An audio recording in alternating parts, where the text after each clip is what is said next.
As we pass these buildings and shops along Gong Road, we take a journey towards Dream Children's Orphanage, which took us about 2 hours. As we arrive, the smiley Rachel welcomes us to her unique home.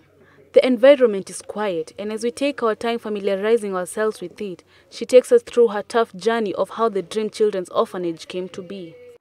What made me start Dream Children's Home is because I was brought up by a single parent in slums. And when I was a young girl, as I was growing up in the slums, my mom used to work as a casual laborer in a coffee plantation. And there used to be an old manager who used to love children so much, whereby during holidays or sometimes in the weekend, he could buy sweets for all the children in the village. I used to love what he used to do to us. And I was a young girl, possibly 10 years, and I used to say, when I grow up, I would like to be like him. The process of getting the orphanage certificate and naming it Dream Children's Home, Rachel says, gave her an immense satisfaction, and since then she has a total of 140 children, 14 in high school, 85 in primary school, and others in universities, with the youngest child being 2 years and the oldest being 25. The orphanage started, and that was back in 2004, with very few children. Now we have 140 children in the home, both boys and girls. We have some children in the university. We have about 40 children in the high schools. In primary, we have 85. Yes, the youngest is 1 year. The other one is 2 years. So we only have 2 children who don't go to school. Actually, they are here now, 2 of them. The oldest is around 25 years. Every child has a right to education, and Rachel knew how important education was for the children. She further explains how she started a school in her own sitting room to building Lekuruki Primary School, where the standard group stretched their hand to help. The school follows the same curriculum as other schools and gets trained teachers for the students. Visiting the school in various classrooms, learning continues as normal, and teachers are seen teaching particular subjects. Good morning, ma'am. Sit down. Thank you, ma'am. The students greet us warmly, and their respect for Rachel is clearly seen as they stand when she enters the classroom. One time the Standard Chartered came to pay us a visit. That is the Department of Credit Reference.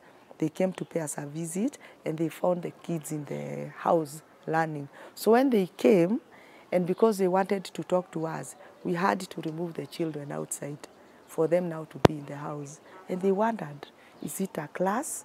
Is it still a house? And I told them why the kids are learning there. So they are the people who did our first 4 classrooms. They built them for us. Had you named the school by then? No, I had not named the school. But when we started the school, there was our dear mom called Helena. So I called the school St. Helena. That's the name we called it. But later on, when we wanted to register the school, St. Helena, there were other schools. There was another school with St. Helena. So I had to look for another name, and I called it Lekuruki. Lekuruki is a Maasai name. It means something like a village. So that's what we call the primary now. For KCPE candidates, Rachel starts sourcing for sponsors who could pay for their high school fees, and some have been lucky enough to get sponsors even from as far as Germany. She proudly adds that 2 of her children passed their KCPE last year and went to Mangu National High School. We have done 3 years, 3 class 8, 3 of them. When they do, you know, they normally choose school like other schools. So when they pass, they go to various schools. So we have children in various schools. Like this year, we got 2 of our children to Mangu Boys. This year, this is the ones that have just joined in July. 2 of them went to Mangu. I started since baby class, and now I'm in class 8. When I grow up, I would like to be a doctor, not only a doctor, but a spine doctor. Life here in Dreams, it's good because they always make sure that we have everything we need, especially food, education, good health here.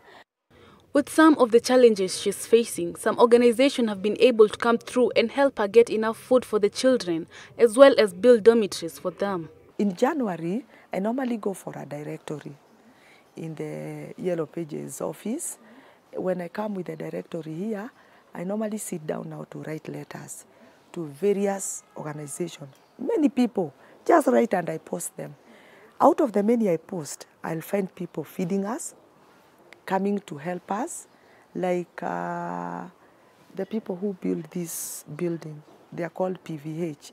This one is done by PVH. This one was done by people who went to Mara, and they had seen us in the website. When they were coming from Mara, they passed through here, and they asked us, what is your problem? So I told them a dormitory. So they did a dormitory. The upstairs is a dormitory for the girls. For the younger children below 5 years, they have a room of their own in Racheal's house. A woman, a mother, and a shuja, Racheal bringing orphaned and abandoned children to our home. That love and determination is what makes her a hero. Sylvia Nganga, Switch TV, Nairobi.